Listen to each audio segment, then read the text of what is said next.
yeah. But it's okay, I said I'm trying to pull up on ya.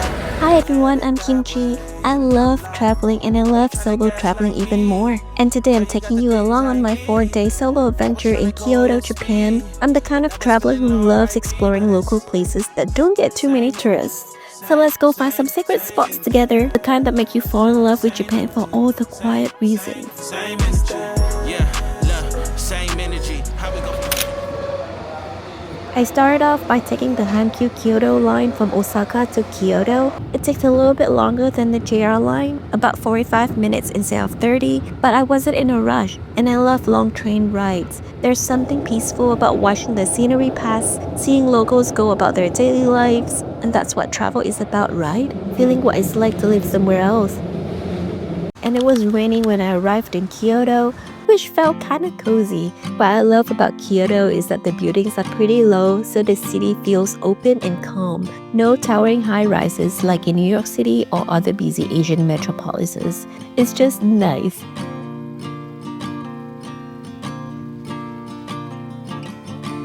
So on this trip, I finally discovered izakayas, and I am obsessed. Well, I think in the past, I was always traveling with someone, so we would go to restaurants with full table service.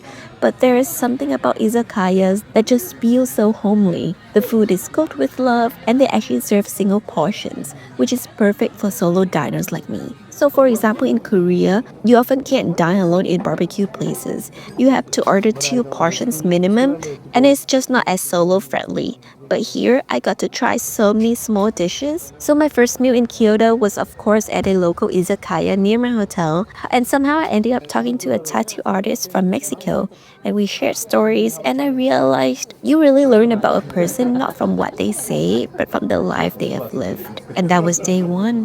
Good night!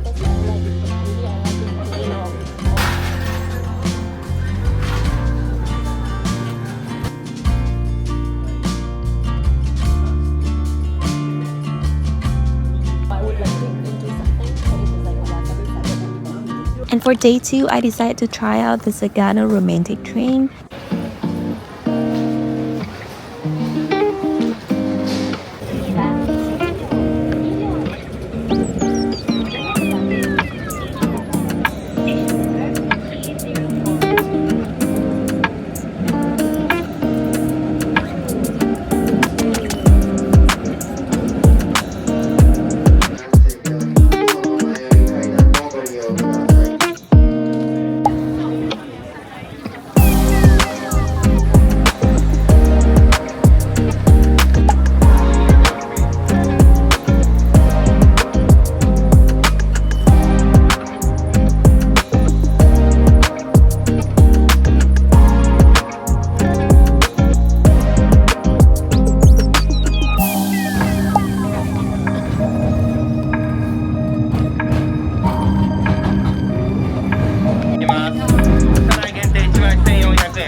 So most tourists take it to Kamioka and then float back down the Hozugawa River, which sounds super fun, but I wanted to wander around and explore Kamioka itself.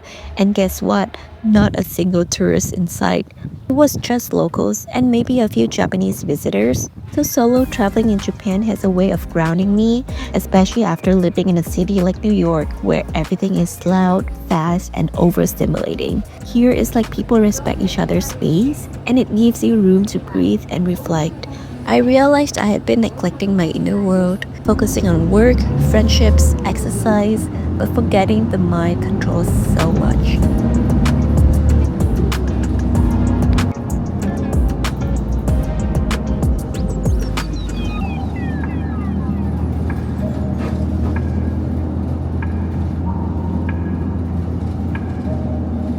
So as I wandered around Kamioka, I stumbled upon a small shop selling tuna rice bowls, no English menu, which is always a good sign.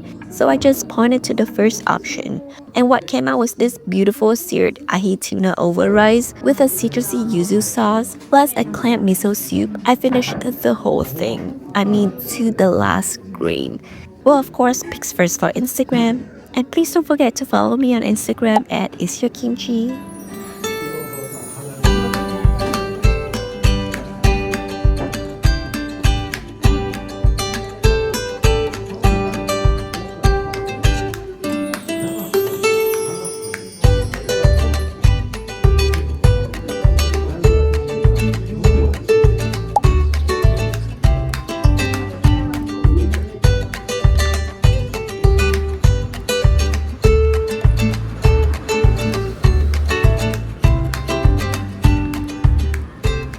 Oh, and I found a Chateraise too. It is a Japanese dessert chain that started in Yamanashi and prides itself on using fresh ingredients from local farms. Well, I tried a few things, but unfortunately, it was not my vibe. And then I just got on a local bus back to the city.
And for dinner, I found a ramen place on Google Maps. And I'm telling you, it was my first time seeing the locals were lining up in the rain. And that's how you know it is good. I got super lucky and was the last person to get in with the first group when they opened.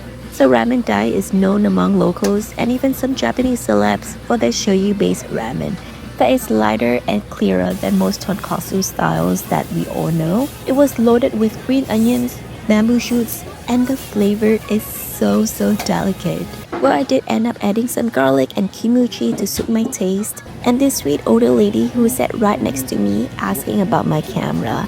And I just showed her my DJI Osmo Pocket 3. It was legit the first time someone in Japan approached me here, so it really made my night.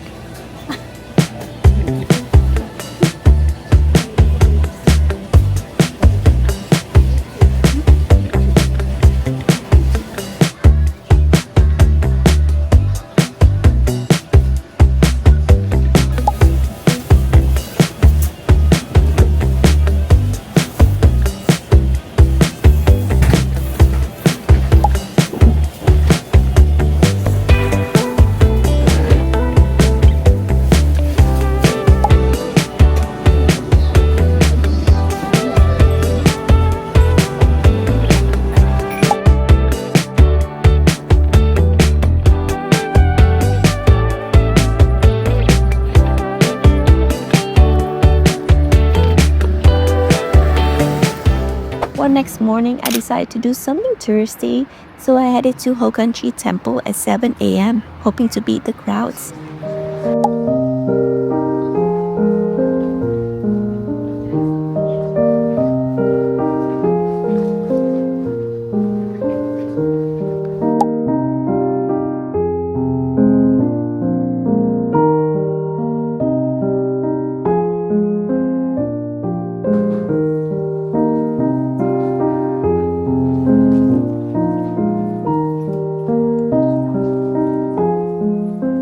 and it was so peaceful at first at the entrance, but as I walked deeper into the alley, the crowd exploded. I got pretty overwhelmed and left pretty quickly.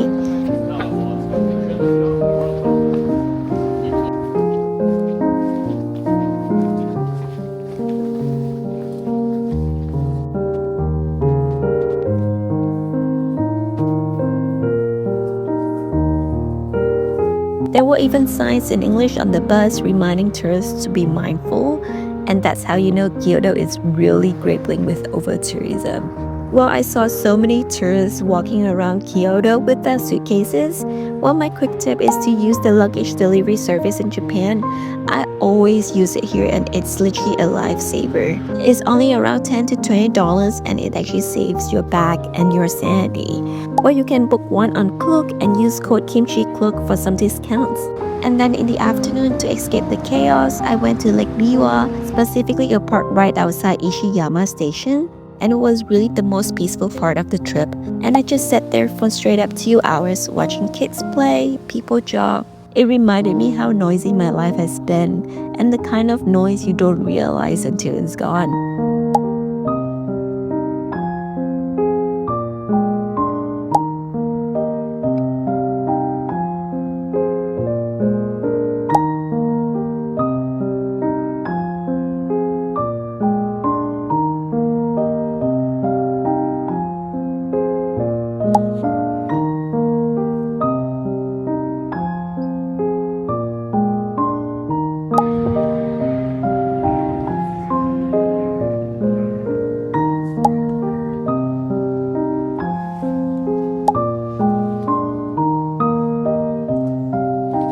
And later that night, I checked out a seafood restaurant that was supposed to be amazing.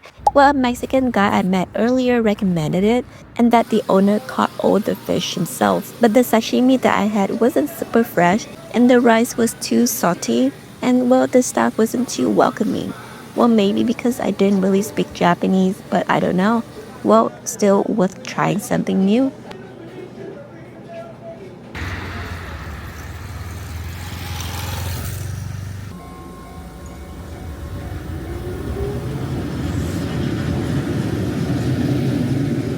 And on my final day, I went to a soba restaurant called Kinugawa. Well, no tourists inside, but they did have an English menu. So I think they do have a tourist crowd at some point in time. So I hesitated, but well, hunger won. They only had one chef working, which explained the wait. I had to wait for almost 30 minutes until my turn, and I got the hot soba set with tempura. That green powder that they give you for tempura, it was probably matcha salt or aonori, I'm not sure, but it's so subtle and makes it 10 times better. Everything was perfect, the broth, the noodles, the balance. I cleaned the whole plate.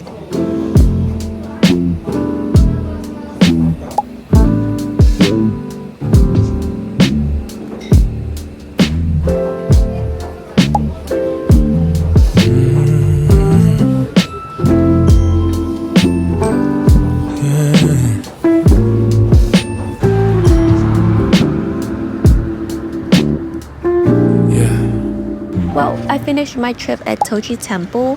Part of it is free to walk around, and while I was sitting in one of the sub-temples, the rain started falling gently. Well, and I don't know why, but in that moment, I thought of my cousin who passed away recently, and he was the one that I admired and respected the most. Well, life feels too long and too short at the same time. It reminded me that everything we take for granted, our people, our jobs, our time, it is what makes life worth living. I remember it was those brown eyes. It took my heart by surprise. Could this be real?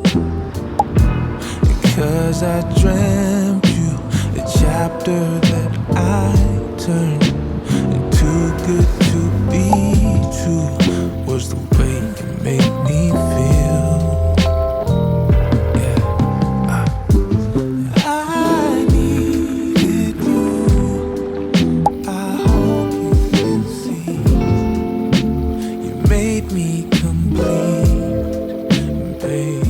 So that was my 4-day solo trip in Kyoto. a little adventure, a little food, and a little soul searching. If you ever visit, I hope you take time to wander off the beaten path. It is where best memories are made. And thank you so much for watching. Don't forget to like, comment, and subscribe. And I'll see you in the next destination. Bye! Missing